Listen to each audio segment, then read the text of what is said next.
The Boy from the North Country. A name and a beginning. The man the world knows as Bob Dylan was not born with that name. He was born Robert Allen Zimmerman on the 24th of May, 1941, in the small city of Duluth, in the state of Minnesota, in the far north of the United States. His family was Jewish, the children and grandchildren of immigrants who had crossed the ocean from Eastern Europe in search of a safer life. Long before he became a legend, he was simply Bobby, a quiet, watchful boy from an ordinary family. Growing up on the Iron Range. When he was still a child, the family moved to Hibbing, a rough mining town on the Iron Range, a region of freezing winters, iron mines, and endless forests. It was a hard, isolated place, far from the great cities and far from the world of art and fame. Yet distance can be a kind of gift. With little to distract him, the young Robert spent hours listening to the radio late at night, catching faint signals from distant stations that carried blues, country, and the new and dangerous sound of rock and roll. The power of the radio. For a boy in a remote town, the radio was a window onto another universe.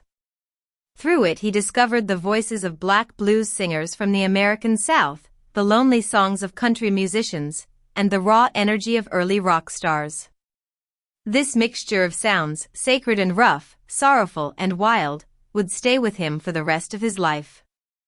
He taught himself to play the guitar and the piano, and he formed small bands at school, already dreaming of something bigger than Hibbing could offer. Inventing a new self. As a teenager, Robert Zimmerman began the long process of inventing the person he wanted to become. He took the name Dylan, a choice often linked to the Welsh poet Dylan Thomas, although Dylan himself gave different explanations over the years. This act of renaming was significant.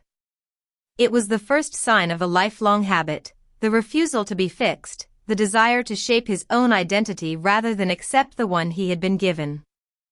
A hunger to leave. By the time he finished school, one thing was certain: he would not stay.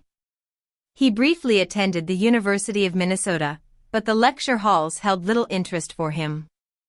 What captured his imagination was the folk music he heard in the coffee houses of Minneapolis, and above all the songs and life story of one particular musician, Woody Guthrie, whose recordings he played again and again. Guthrie became his hero, his teacher, and his model. Soon the young Dylan would make a decision that changed everything. He would travel east, to New York City, to find the world he had only heard about on the radio. Looking back. Years later, Dylan would return in his imagination to these northern landscapes, to the snow, the mines, and the small-town streets of his childhood. The boy from the North Country never entirely disappeared. Beneath all the masks and transformations that were to come, there remained the memory of a cold, quiet place where a curious child first fell in love with a song.